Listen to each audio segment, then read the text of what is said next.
मैं अयोध्या नरेश दशरथ पुत्र एवं प्रभु श्री राम का अनुज लक्ष्मण महापंडित महाज्ञानी रावण को गुरु रूप में सादर प्रणाम करता हूं। आयुष्मान भव लक्ष्मण।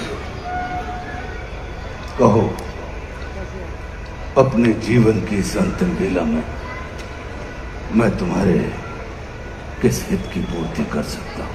हे महामना, नीति, धर्म, राजनीति एवं समस्त वेद शास्त्रों के ज्ञाता, आप अपने ज्ञान और अनुभवों की दीक्षा से लक्ष्मण के जीवन का मार्ग प्रशस्त करने की कृपा करें। मैं देख रहा हूं लक्ष्मण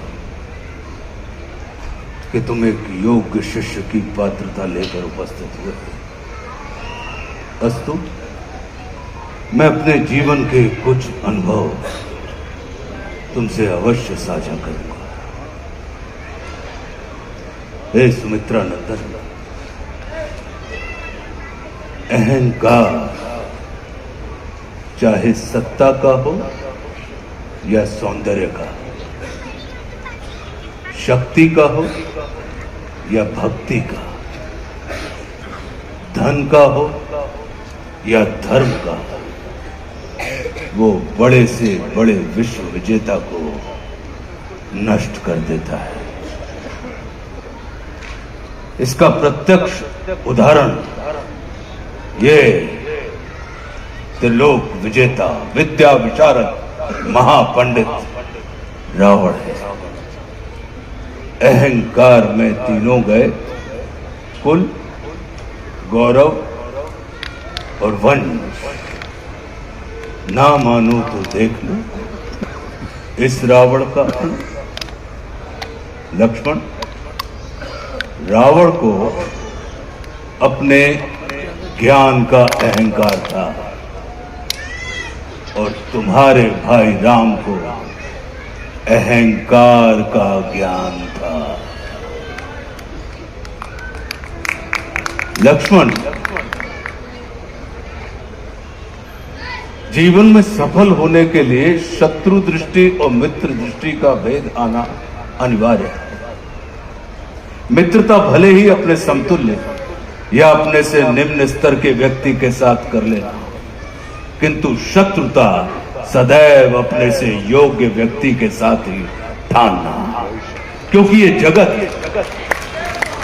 हमारे व्यक्तित्व का आकलन हमारे मित्रों को देखकर नहीं, हमारे शत्रुओं को देखकर लगाता है।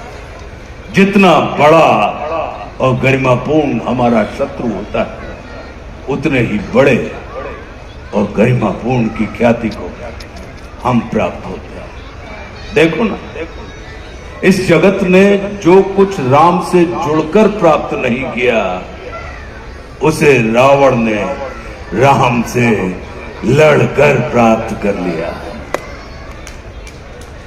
लक्ष्मण,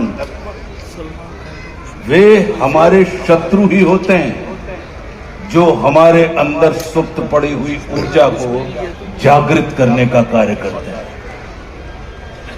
हमारा शत्रु ही होता है जो हमें असुरक्षा से निकालकर सुरक्षा में जाने की प्रेरणा देता है। वो हमारा शत्रु ही होता है जो हमें अपने सीमित वृत्त से निकालकर अपने वृत्त को असीमित करने की प्रेरणा देता है।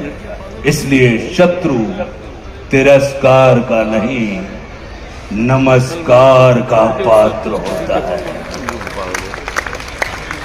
कभी अपने शत्रु को नमस्कार करके देखना, वो तुम्हारा परिष्कार कर देगा।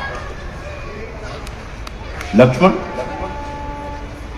जैसे शरीर को संचालित करने वाला मस्तिष्क आकार में शरीर से बड़ा नहीं होता, गज को संचालित करने वाला अंकुश आकार में गज से बड़ा नहीं होता, वैसे ही व्यवस्था को संचालित करने वाले व्यवस्थापक को कभी भी व्यवस्था से बड़ा नहीं होना चाहिए। ये सारा नीति ज्ञान तुम्हारे भाई श्री राम तुम्हें स्वयं दे सकते थे, किंतु उन्होंने तुम्हें मेरे पास भेजा। जानते हो क्यों? लक्ष्मण, मेरी संस्कृति असुर की है, लेकिन मैं प्रकृति से एक तपस्वी हूं, साधक। और किसी भी व्यक्ति को अपने अंतिम समय में अपनी संस्कृति के अनुसार नहीं, अपनी प्रकृति के अनुकूल कर्म करने चाहिए, तब उसे मृत्यु नहीं, मुक्ति प्राप्त होती है।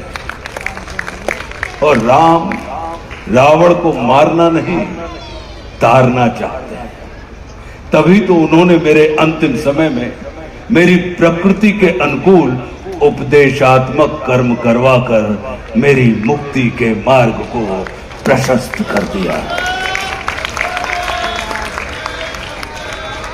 आने वाले समय में ये जगत कहेगा कि त्रिलोक विजेता, विद्या विशारद, महापंडित रावण की पराजय का एकमात्र कारण है कि उसके पास लक्ष्मण जैसा भाई नहीं था।